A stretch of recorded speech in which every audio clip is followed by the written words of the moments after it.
Welcome to Rainbow Soul Vodcast, where our Soulstrology comes forward to help you manage your everyday life, with forecasts and deep dives on natal charts and queer perspectives on the planets, transits, and more.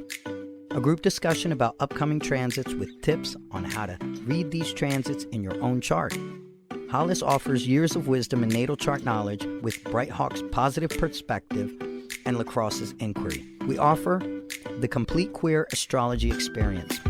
Welcome to Rainbow Soul. Please help us by subscribing, sharing, and commenting and reviewing. You can also learn where else Rainbow Soul is offered on our website at rainbowsoul.show.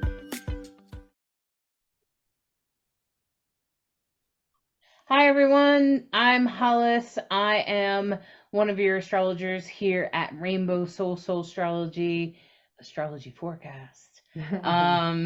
And we're here this week. We're happy to be with you this week. Thanks for listening. If you're looking for an astrology reading or someone to teach you astrology, or you have some questions about your chart, I do offer one-on-one mentoring and readings.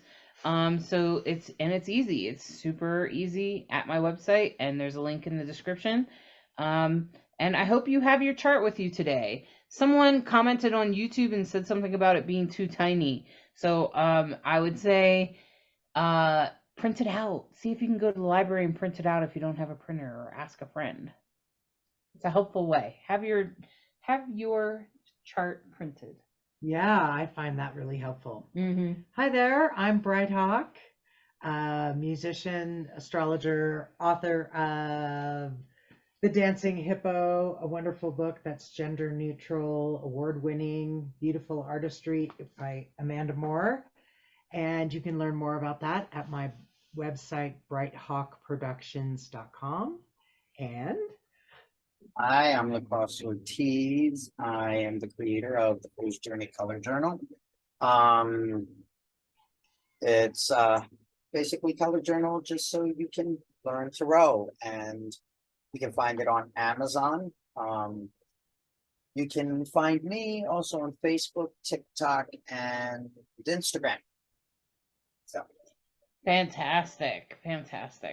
Yeah, I was just recommending your book today in the learning circle because someone wanted to learn oracle cards and tarot, and I'm like, oh, you have oracle cards and they have no idea what to do. I was like, well, learn the tarot first, because that could be actually more helpful, because then you know where the oracle cards came from. So, all right. Well, all right, my friends, take a minute to just kind of ground yourself a little bit.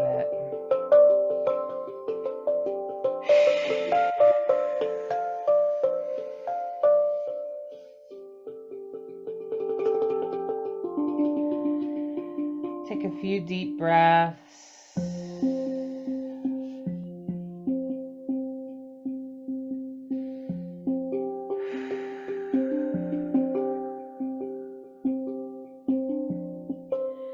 Close your eyes and relax if you can. Try to feel your seat on the bottom, your feet on the floor. Get present in the here and now.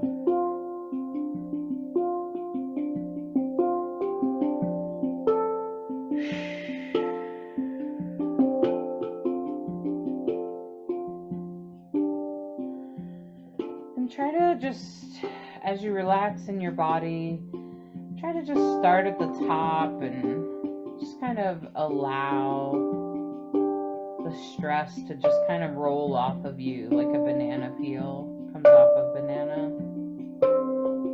Just allow it to roll off of you, all the way down your shoulders, in your middle, in your mid-body, your hips, and your legs. And just allow it to just fall off of you to the earth, and allow the earth to take that away from you.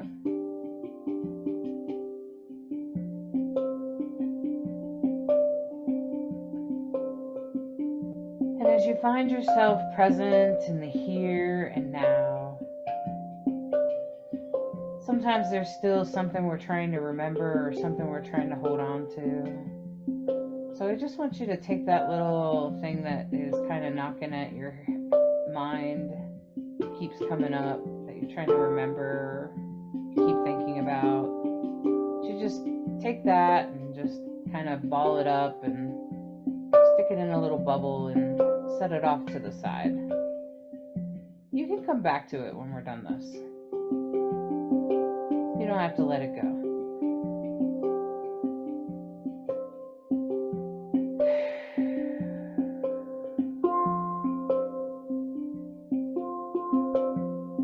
You can take a deep breath in and then just blow. And keep blowing until there's nothing left to blow. Where you feel like you've really emptied out your lungs. Try that again. Take a really deep breath. Maybe take an extra sip. And then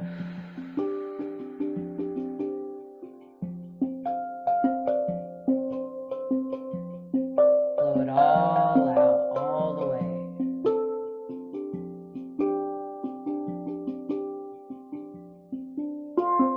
And as you find yourself centered here in your body, in the here and now, you can imagine yourself walking on a path in front of you, with your bare feet, that's comfortable and soft and easy to walk on.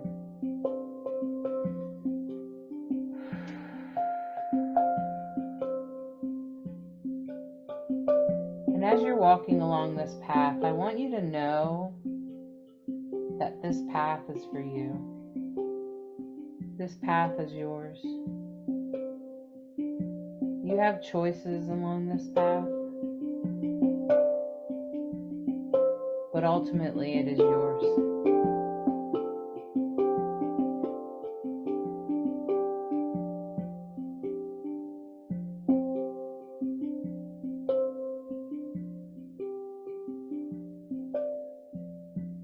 And sometimes we might have some tools in our hands as we're walking this path. Our field of vision might come into what's in our hands. What tools are we using?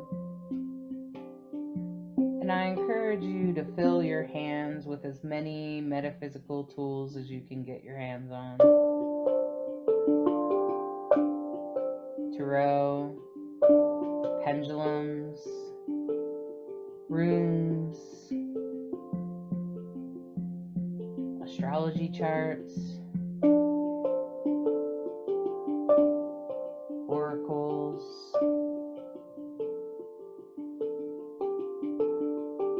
whatever you can get your hands on, whatever calls you, it is meant for you. And you can see those things appearing in your hand now. They will awaken your intuition. And of course you have intuition. Everyone has intuition. I assure you that your intuition and your inner knowing all about your life is within you, and it is only waiting to be awakened. So as you walk along this path and you can see those tools in your hands, stones and crystals, maybe you have a backpack on full of books and guides. The wisdom is there for you. All you need to do is seek it out.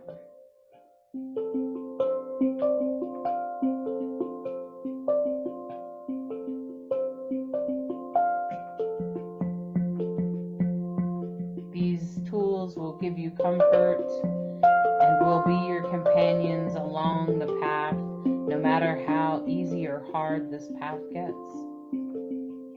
They will always be there. They will always be yours. And you can tap into them at any time.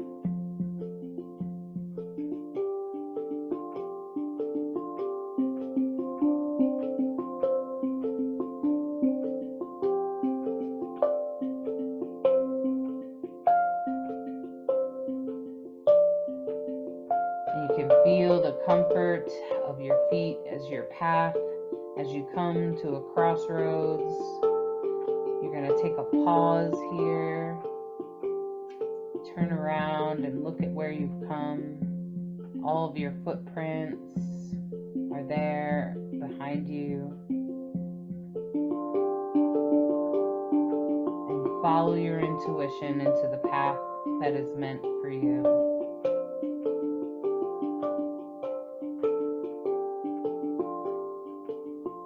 Always recognize where you've come from, but focus on where you're going. The wisdom of following your path.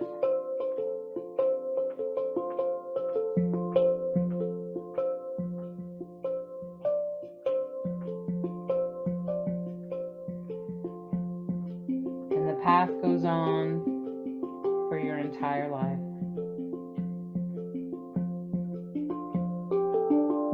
We can only see so far ahead of us at any given time. And anytime that the path becomes unclear, just take the next step. Just the next step, that's all.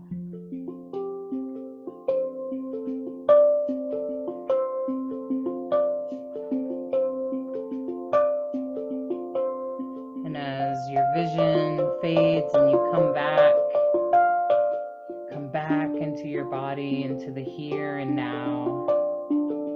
Put your hands on your skin, on your body if you can, anywhere. Feel your body and give thanks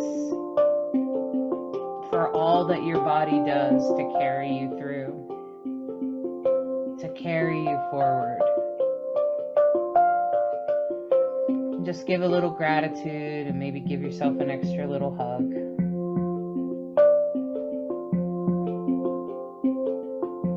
And I encourage you to start to awaken and come back into the now, giving your body gratitude and gratitude for being alive and here and now. You can open your eyes and become present in our now.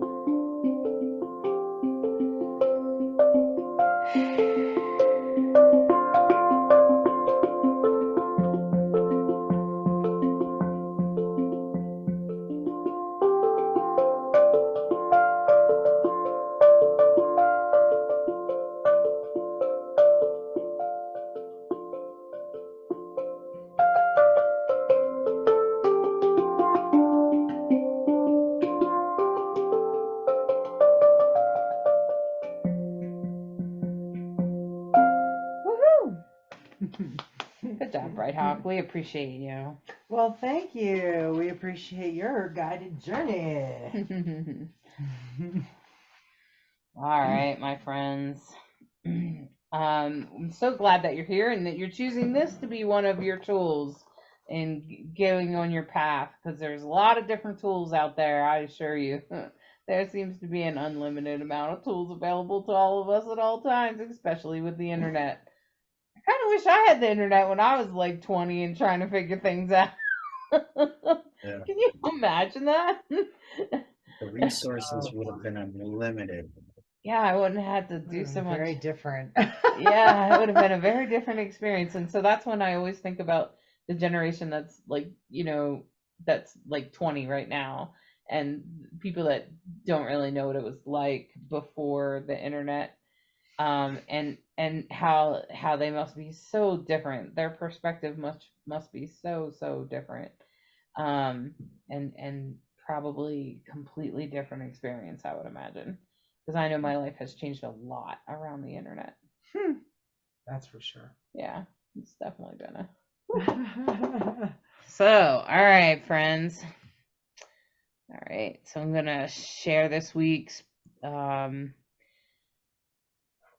charts with you. And as you can see, this is for the week of September 25th through October 1st.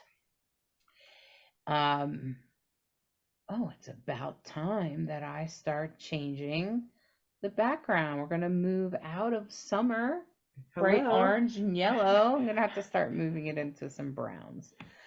Okay, so The first Monday is the 25th, okay? And first of all, I'm going to say the grand trines are still there from last week. They're still there, thank goodness. They're still holding you and blessing you, trying to make things easier for you. And trying to make things come together the way they should, okay? And that's been going on most of the month of September, and most of the time that Mercury's been retrograde. So, if you notice that this Mercury retrograde wasn't all that bad, that's because of all the grand trines, okay? So I just want to point that out to you. And I want to add Mercury being in its home sign of Virgo. So a planet behaves much differently when it's at home, most of us do, than when you're out and abroad. So I think that's also had something to do with it. Yeah, maybe if Mercury was retrograde in Pisces, it would have been a hot mess. I don't know. I don't want to think about it. Which is the opposite of right? Virgo. It's yeah. the opposite, right? Okay. So yeah, that would probably be a lot harder. Yeah. But Mercury at home in its own sign, Plus all these trines in the sky. One of the things that I know Ann Ortley has sort of implied or said, and Rick Levine have said, is that oftentimes, regardless of what planet's retrograde or what's going on with that, the aspects actually kind of over speak it. They kind of speak over that, if you will. So even though Mercury's retrograde, yeah, they have a greater influence. So if you have a bunch of trines during a Mercury retrograde, it's not going to really be that hard of a Mercury retrograde. Now, if you have a bunch of squares during Mercury retrograde and it squares Mars and squares this and squares that, it's probably going to be a difficult Mercury retrograde, okay? And not always, and everything that happens in your life that is uncomfortable is not a Mercury retrograde, just letting you know. Sometimes it's Venus retrograde. Sometimes it's an aspect in your personal chart. And so I like to point that out because Mercury retrograde definitely has a bad reputation that I'm always seeing online that I'm like, no, guys, it doesn't work like that. Oh, no. And people are like, oh, it's Mercury retrograde. And they're like scared.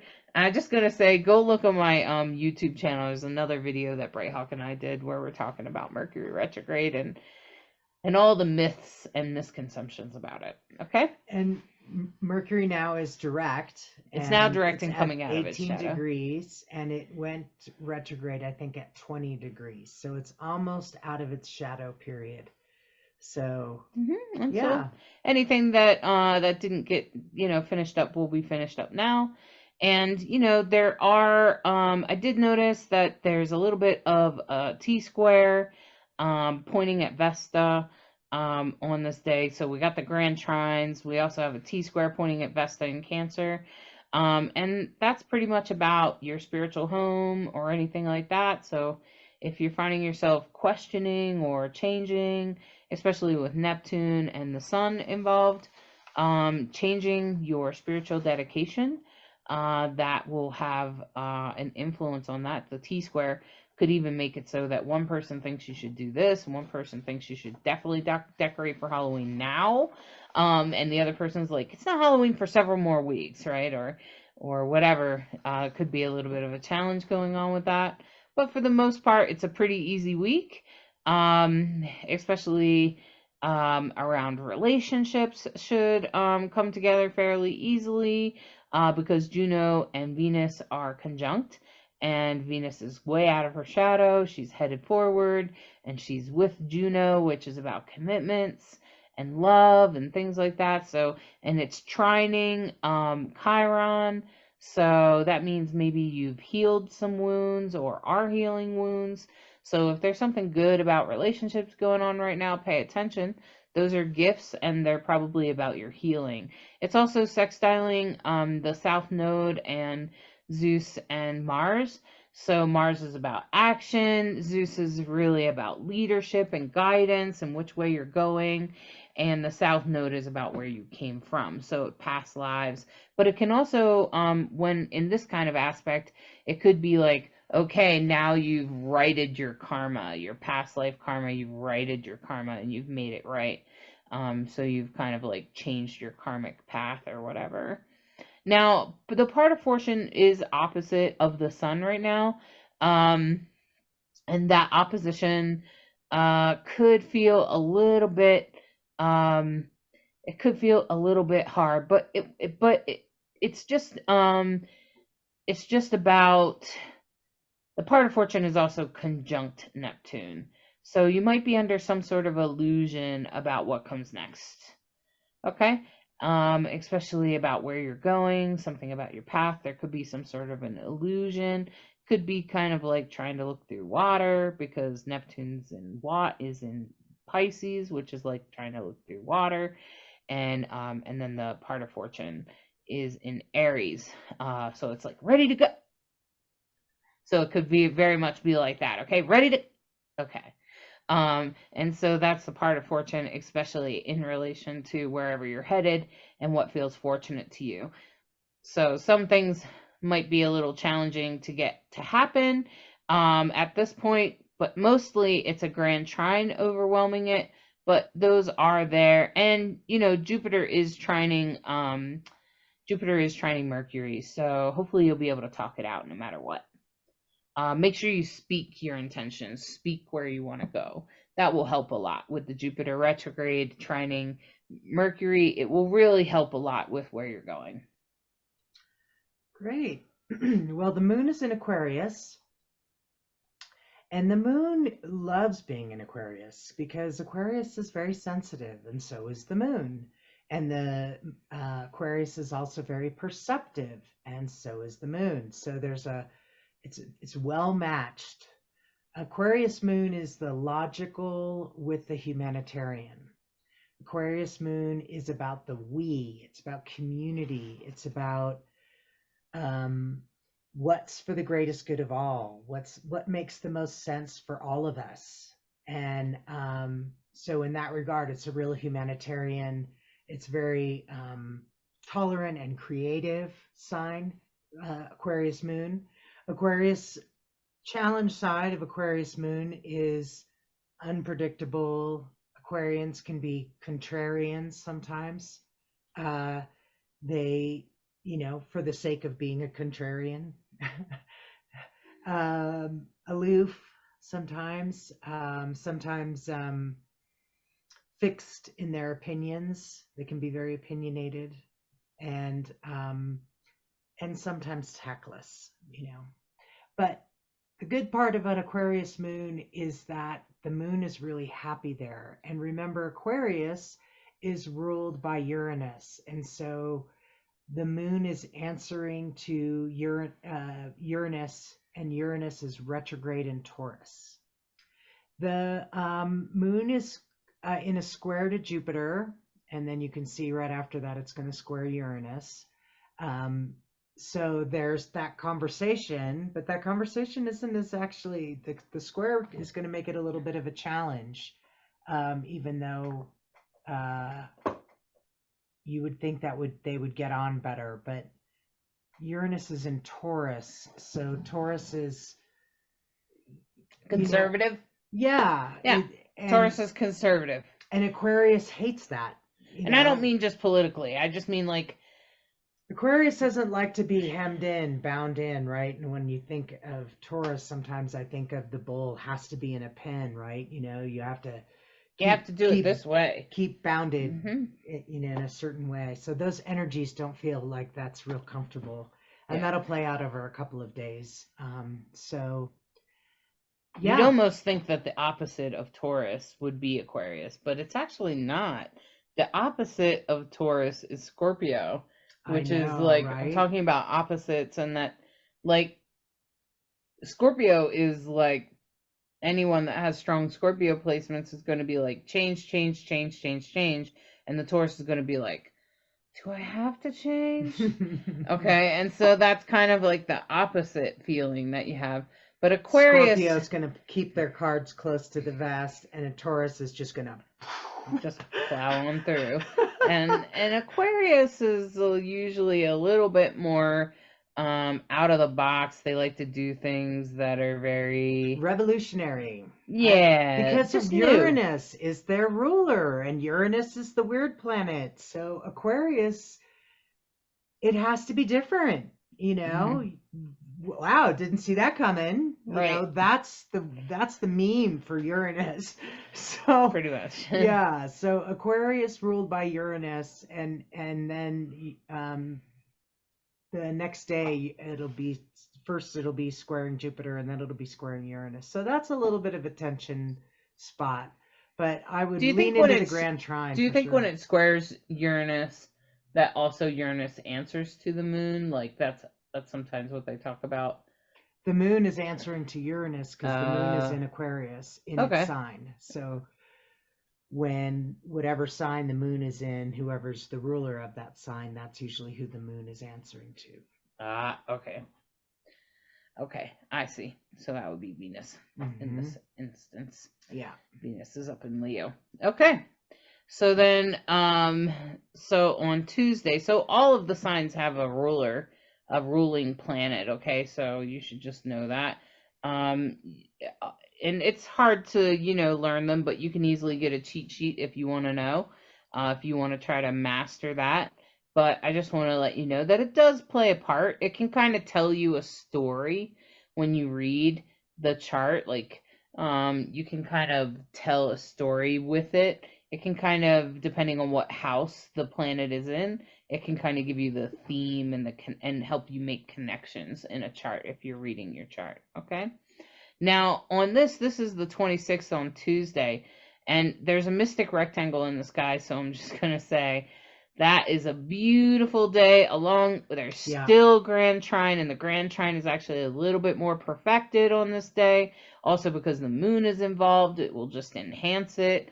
Hmm. And and then of course the mystic rectangle and the Grand Trines, those are blessings. Those are easy. Mystic rectangles are easy spiritual things that just kind of happen and come together. So things that come and happen on that day are excellent things, okay?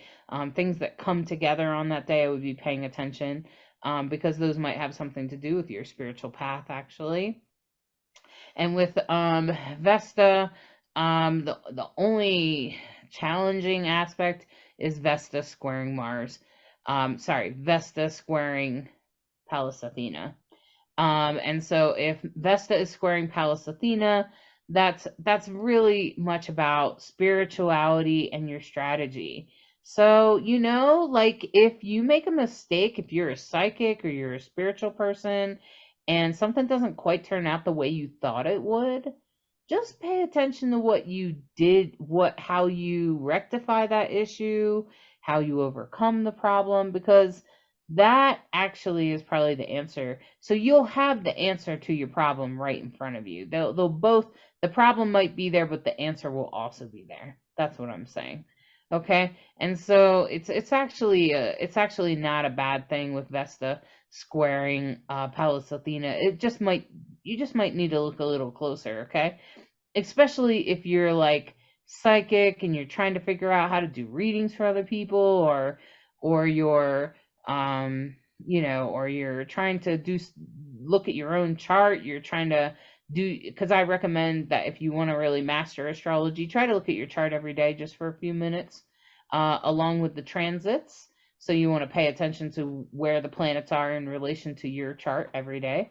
And that will help you. That will help you understand your chart and help you understand what's going on. If you just look at it for a few minutes every day, because you'll be able to predict what's going to happen the next day. Because planets don't move very fast. Okay, the moon moves, like, I think it's a sign every 2 days, right? 2.25 days. Yeah. Yeah, so that's the fastest moving one probably. So, and then Mars and Mercury also move pretty quick, but it takes, like, if you're looking at it every day, you'll have a good idea. Okay, Jupiter is still on.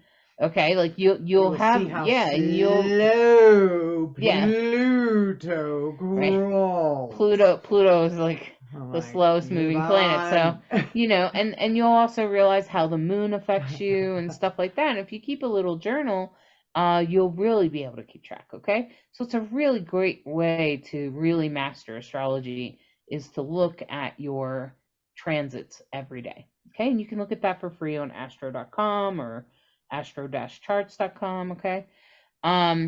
there's a grand trine, a mystic rectangle, the part of fortune, which also moves very quickly, because the part of fortune is actually a point in between the moon and the sun. Okay.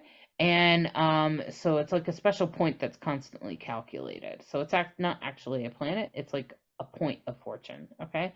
And so it's actually in conjunct Mercury. And I do look at how it's aspecting things, because it does seem to affect things.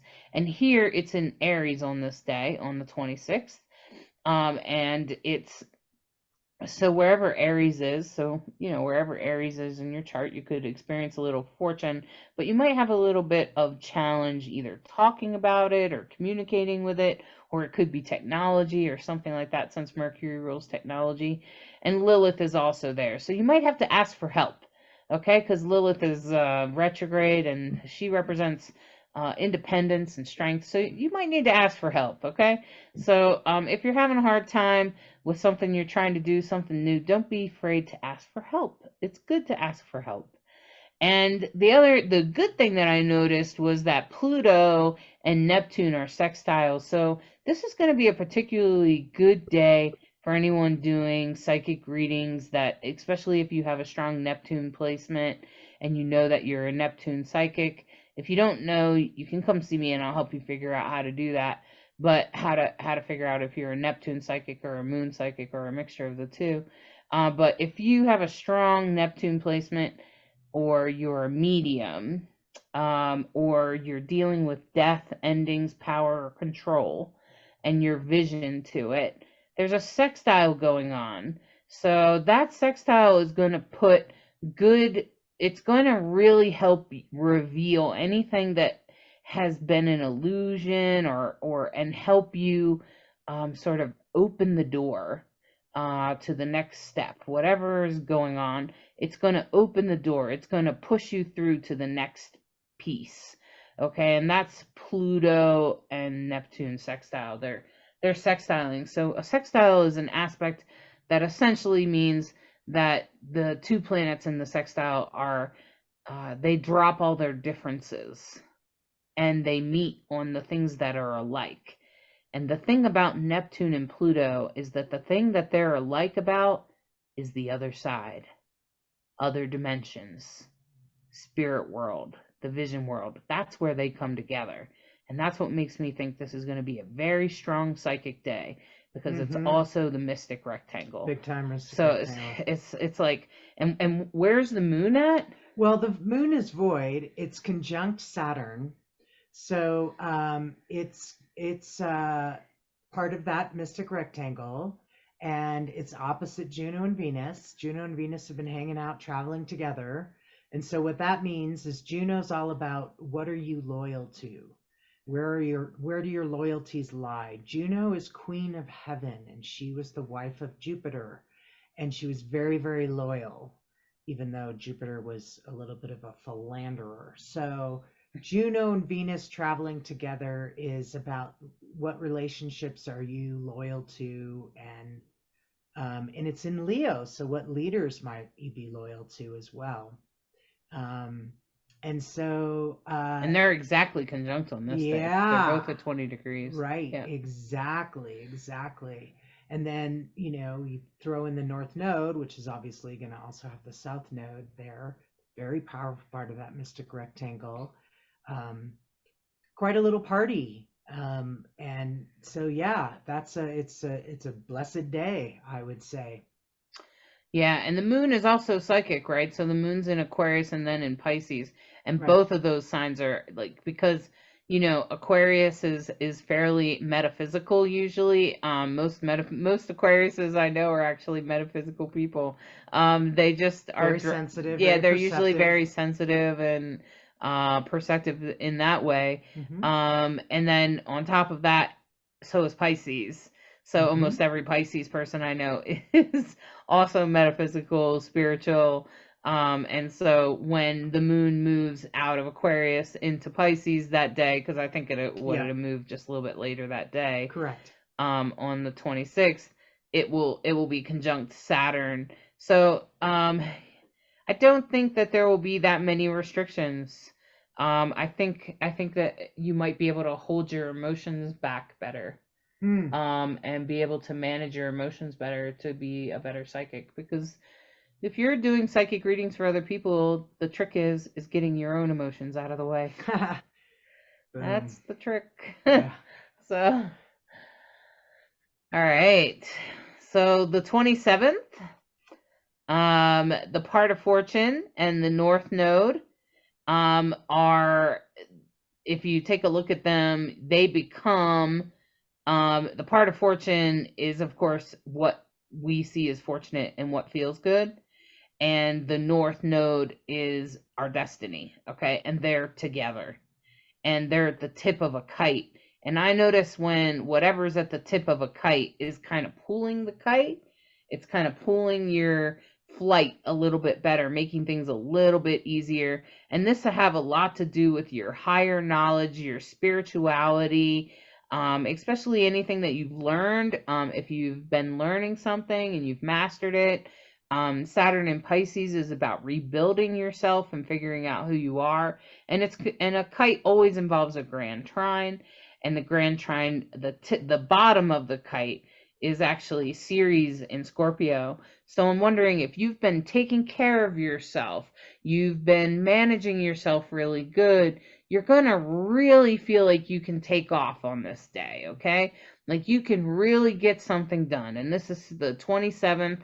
This is Wednesday. So you're going to, especially if you engage that North Node in Aries or the part of fortune in Taurus. In fact, I would even say that finances could become, like you could even get a little bit of a financial thing on this day. Okay. Like something good in that way could happen. Or, you could save money, or that would be a Taurus thing. Part of fortune in Taurus. It makes me think you're going to save money, or something good is going to happen in that way. Okay, because Taurus normally, and I don't want to say cheap, I would say thrifty.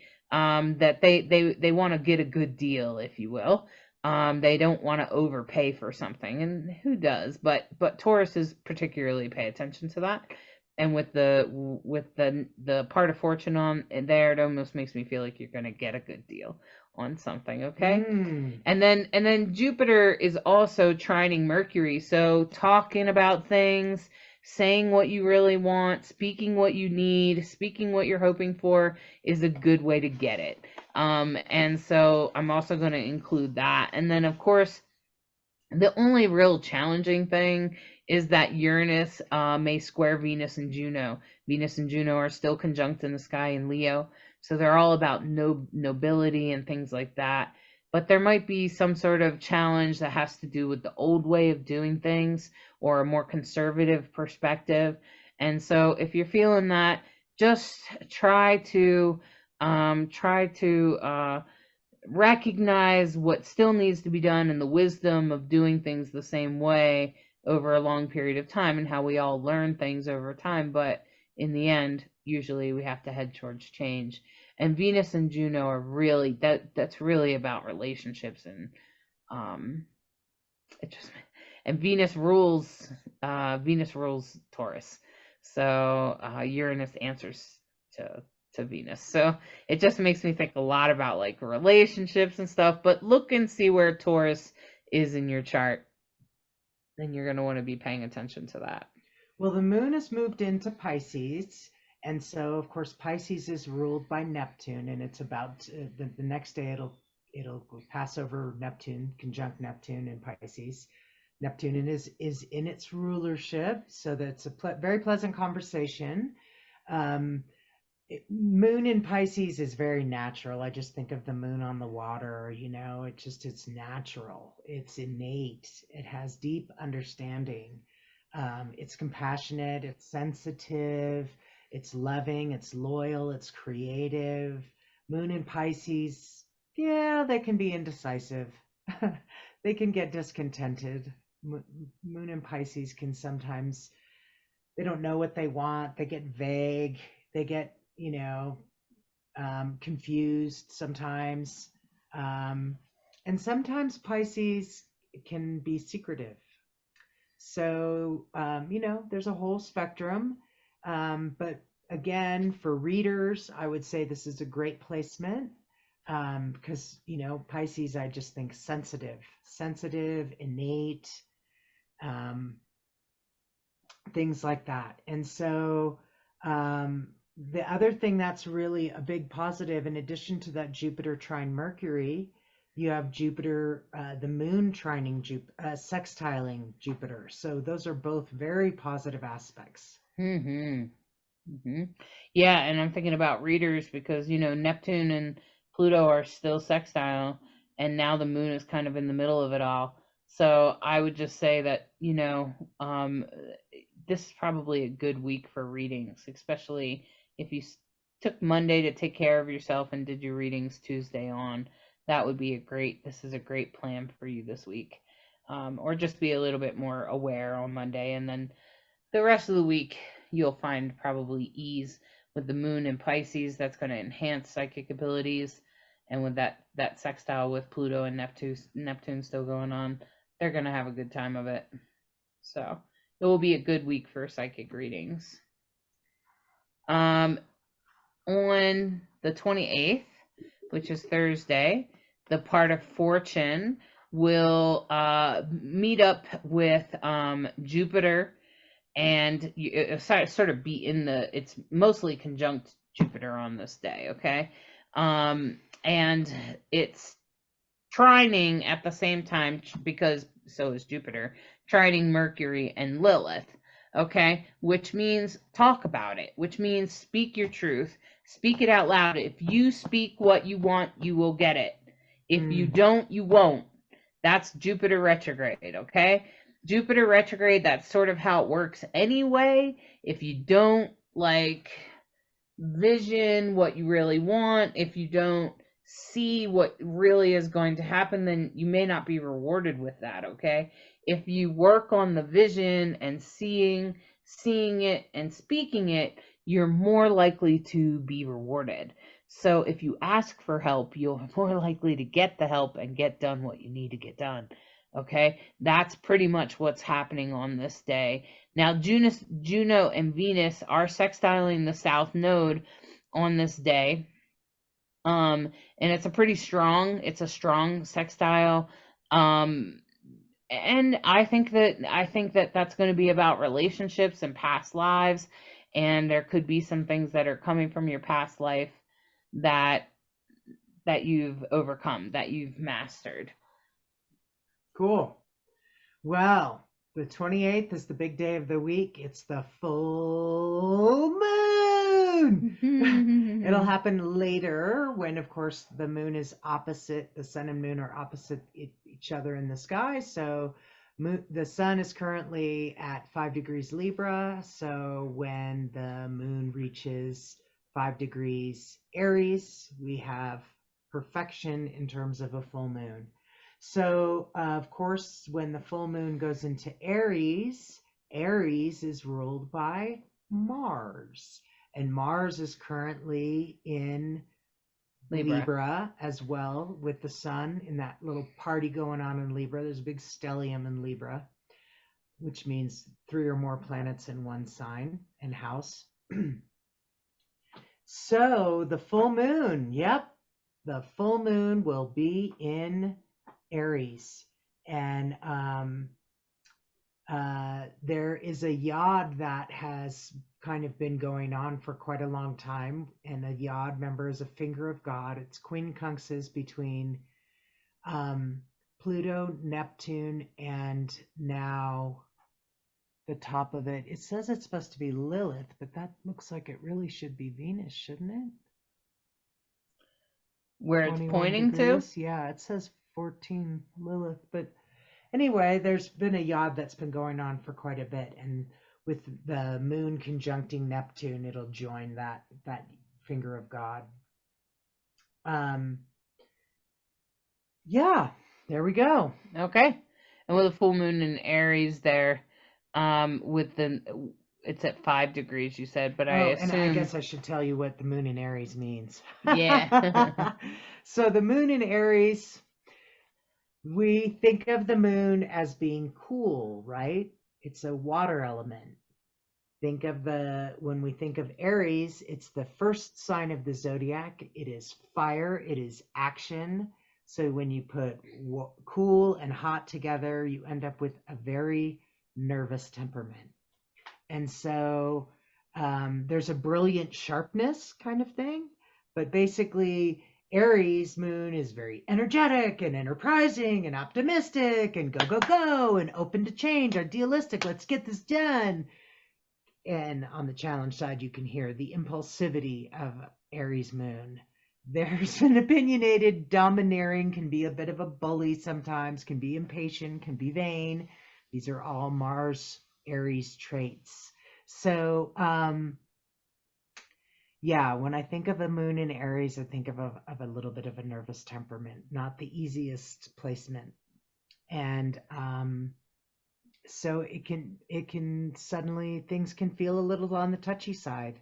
So I'd be careful with emotions, basically.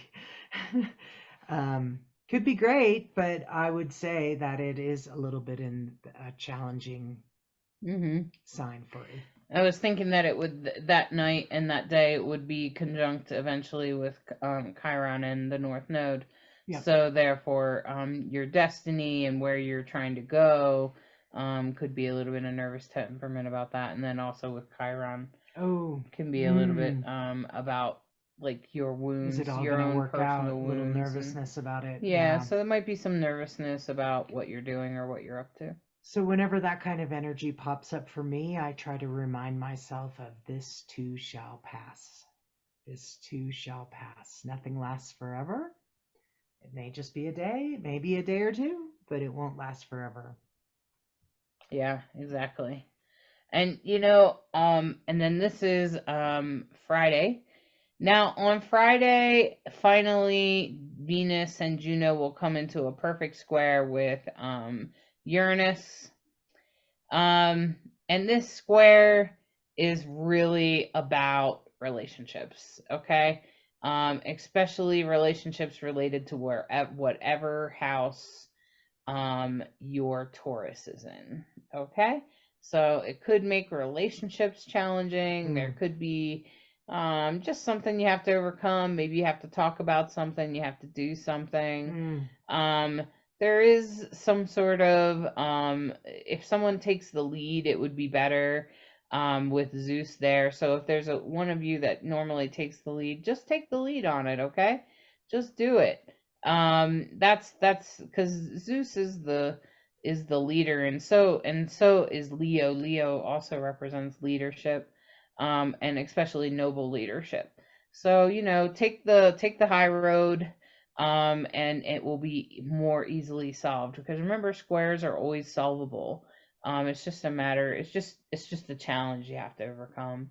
It's just a challenge. That's just all. a decision, usually Yeah. a choice. A decision. We make a those choice. every day, and sometimes they're difficult, but mostly the grand trines are still in the air. You still have a kite going on, so there's actually a lot of blessings, and Juno is sextiling Zeus, so I feel like with Juno and Venus sextiling Zeus, that it's probably be just fine. You probably just somebody has to make the decision. Don't like suddenly decide to back up if you're the leader in this relationship, if you're the one that usually takes the initiative.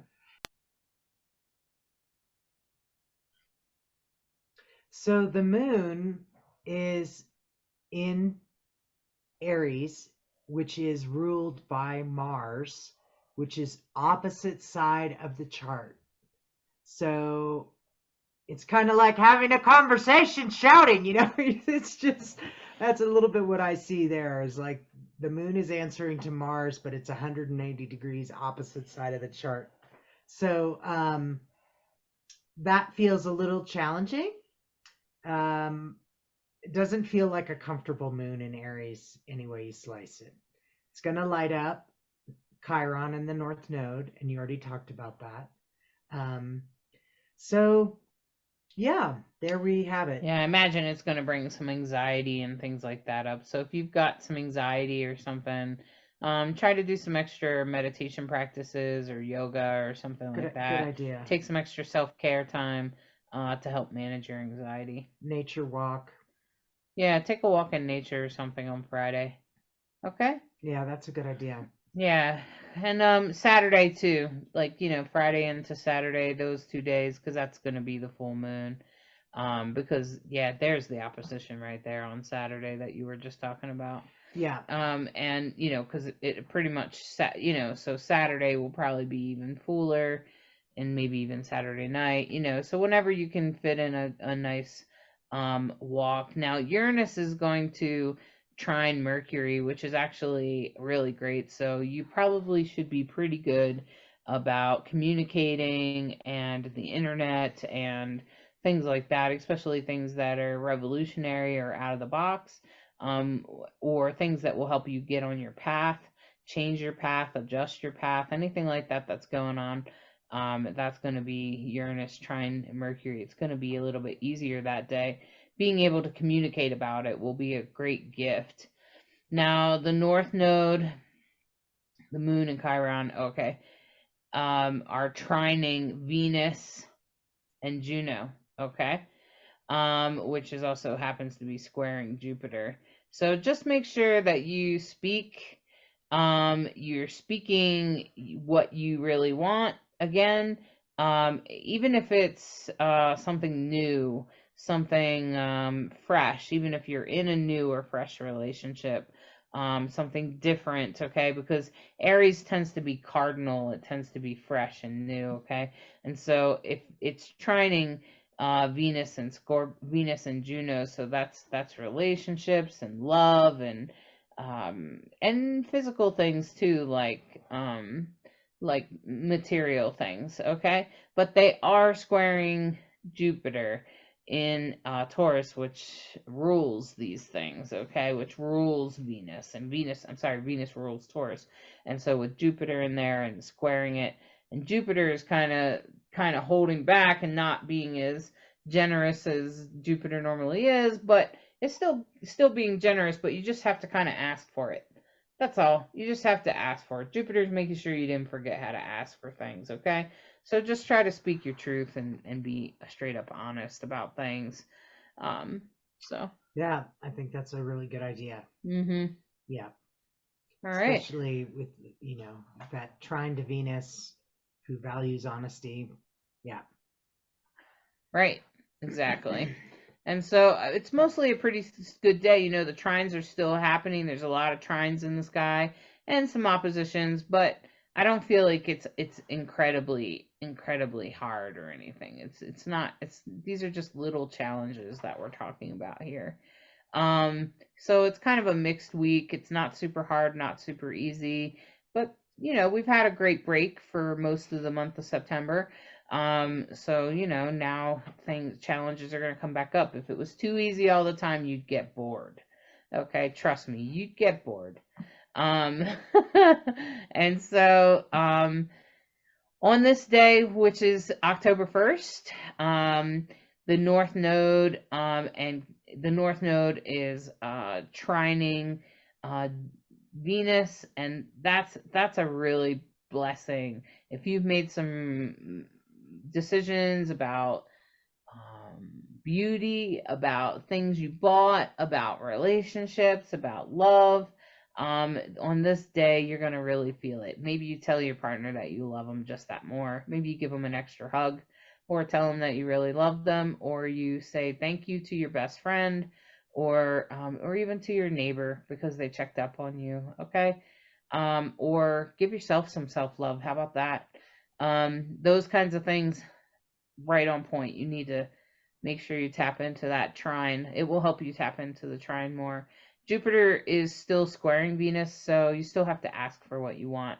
But if you want something, if you just ask for it and speak it out loud, you'll get it. And on this day, Mercury is in opposition to Neptune. So I'm gonna say, even though Neptune and Neptune is sextiling Pluto, just reading, maybe take a break from your readings on this day, especially if you've been doing them all week. Take the day off. Take the day off, especially if you speak your readings or type them. Okay.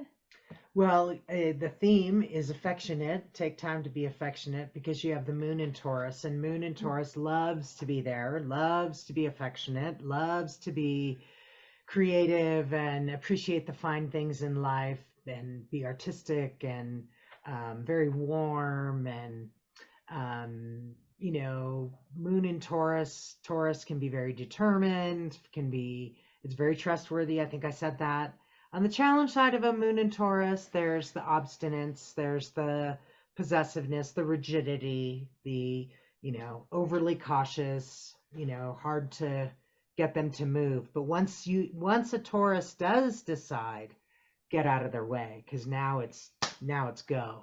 It may take them a really long time to get there, but once that last part, once they've made up their mind, boom, there it's good. So the moon loves being in Taurus, and so that affectionate piece that you were just talking about that's the perfect advice. Great. Awesome. Yeah, it'll be a good week. I think it'll be a good week. Yeah, Here, it's not let's gonna see what the it's cards not gonna be a have rough to week say. at all. Oh, and what about the animals? What are we still in We're crow in and the raven season? Yep, we're in the Raven and Crow, and I see that during the week there's a lot about speech and communication and speech, and crows and ravens are one of the few birds that actually have their own language. So I think it's really important. And also they're identified with the air symbol, with the air sign. And Sure. so I think it's more about how your communications come out, be thoughtful of communication, because an air sign, they think a lot and they like to think before they speak. And being a Libra and being its Libra season as well, it takes us a long time to communicate, which some people may get a little irritated but we're too busy contemplating all the different areas before it comes out. And when you force an air sign to speak, you're not going to get what you really wanted. So I think this is where, like, even though it's saying speak what you want, really think about what you want, really dig deep and use that whole Libra thing of deducting everything so that when you know exactly what you want and exactly how it comes out. And that's pretty much how the crows are. They don't just speak for speaking. They don't just call to call. They're calling for a distinct reason. And each call means something different. So that's pretty much, I think it's neat how the Nice. communication goes with it. Nice. I That's love neat. that. That's really neat. I love that. Yeah. I love that addition. Thank you. Yeah, because very much Mercury very much asks us to speak out loud. Yeah. Even if you're just speaking your intentions out loud, speak them. So so that's awesome. And sometimes I wonder if ravens, that's what they're doing. Yeah, you Because never they know. just yell and you're like, what are you talking about, man? Yeah, yeah. And for all you know, they're saying, "Hey, you don't want to go this way, man. You don't want to." It's sad because they get a lot of dark omens. And one thing I really hate, like the stereotype of, like, it's a scary movie and crows or ravens are cawing at night. They don't caw at night ever. And if they did caw, they're just warning you that there is danger ahead. It's not telling you you're going to die. It's like, hey, you better think twice before you go there. And they're actually putting themselves at risk to predators and their nest by cawing and protecting you. So it's kind of a bad rap that they get. So if you hear a crow or a raven caw at night, you need to go back inside because it's not safe. And they're telling you, nope, you don't want to go out. So Wow. Yeah. Well, there's definitely a lot of things that gets a bad rap yeah, for some reasons. Yeah. So let's sort of like Mercury retrograde. Raven in retrograde. Right? Okay. All right, so let's see what the cards have to say. So I pulled 3 cards for everyone. And just this is a LGBTQ deck. So every piece of art is done by a different LGBTQ artist. If you look on the bottom, their name is there. Okay. And this first card is a 2 of Wands. So if you take a look at it, you can see that there's 2 people sort of back to back two feminine type of characters. And you can see that they're very creative. This is very much about manifestation. Is this you asked for something? You're trying to manifest something. You asked for something. That's what this is about. This is about some sort of a manifestation that you've been trying to bring forward. Well, here it comes. So this is a reminder of what you asked for. This is a reminder of what when you set your intention a few weeks back. This is, this is kind of the reminder of, well, that's what you wanted. And then I think we had this card last week, but I'm not sure. I was gonna say, yeah, we totally did. Okay. Interesting. And so this card is very much about in the making same choices. position, I think. Yeah, so we're probably going to be making a lot of choices. You're still making some choices and still trying to figure out how to do things and get a good strategy and figure out how you're connected to all these different things and maybe different offerings that you have, and different offerings that are being made to you. So that's what this is all about. This is a Seven of Cups. It's not a bad card. It's more about choices. It's more about having lots of opportunities and lots of different things coming to you. That's what it's about. And it's about manifestation, about sort of like having the manifestation actually manifested, if that makes sense. And now everything's there. Now what? And that's kind of like where this card is. And then going forward into our future, this is a reminder of, although there may be some emotional upheaval, don't forget about the good stuff that's happened to you. See, notice how this character is sad and mourning the cups that have spilt water in front of them, and that's all they're choosing to pay attention to. But they're completely ignoring the two cups behind them that bring forth emotional fulfillment. And they have two full cups behind them, but they're choosing to ignore it. And that's pretty much what the Five of Cups is about. It's about paying attention to what's in front of us, but choosing to ignore what's behind us. It's a very emotional card. It is about blessings and wonderful things that have happened for us. And, sometimes we forget about what the good stuff was, eh? So remember to think about what intentions and stuff you set up a couple of weeks ago, and where that was headed you. Make sure you're paying attention to that, especially as you're faced with choices today and how to do things and how to manifest things and how to use your gifts and how to, how to bring those gifts forward and things like that. When you're trying to figure that out, consider what your intention was and consider your choices, and know that you always have a choice. You have a choice about how you will be and how you will think and how you will feel. And going forward, remember that to remember about the things that weren't spilled. So so maybe there is some emotional loss or some sadness or something like that you're mourning, but remember the cups that are filled in the back, okay? Don't forget about those. Those are really important, and because you do have two full cups. And that's pretty much what this is about. All right, my friends. Cool reading. Thanks. I hope that works out for you guys. And this week is not bad. It's not bad, and it's we're getting out of the really great couple of weeks that we've had. I think it's been 2 or 3, maybe 3 weeks now that have been really good. And now we're coming into a little bit more challenges, but that's how life works. There are always ups and downs. That's how it works. Indeed. Yeah. Indeed. So we wish you a great week. Let us know how it's going for you. And if you have any astrology questions, do leave them in the comments. Yeah. Tell us how it's going for you. And we really appreciate if you share and thumbs up and all that good stuff. It makes a difference. We really appreciate you. Thank you so much. It does. Exactly. Thank you so much for tuning in. We appreciate you. And I just want you to know that we see you, whether you're, if you are on YouTube, we are on YouTube, and we appreciate you. So I just wanted to bring that forward. And if you put any of your questions there, we will see them. I think it was a Sense of Place 4097. Thanks for commenting. We appreciate you. They said that They get so happy when a new video drops. Thank you so much for these offerings. You are welcome. We are happy to offer that to you. And they're always happy when Rainbow Soul is on the tube. So thank you so much. We appreciate you. And they also asked that about, if your chart is too small. I'm just going to say the way to rectify that is to print it out. I think I replied to your comment too. We're happy to answer questions. Just give us a little comment, ask, and somebody will do their best to answer your comment as soon as we see it. Okay. Take good care. All right. Thanks for liking and sharing. Bye-bye.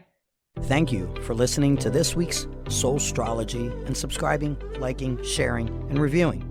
We hope you enjoy this dose of Soulstrology and encourage you to embrace the week ahead with an open mind and heart so that you may integrate the deepest of lessons from the stars. Take a moment to step outside and honor the planets, stars, and moon in the sky with your heart. Integrate the messages that resonate and leave the rest for someone else. We deeply appreciate each and every one of you. Always remember that you are a perfectly unique human with an exclusive star map of your destiny, your soul purpose, and your heart's desire. Thank you again for tuning in to Rainbow Soul.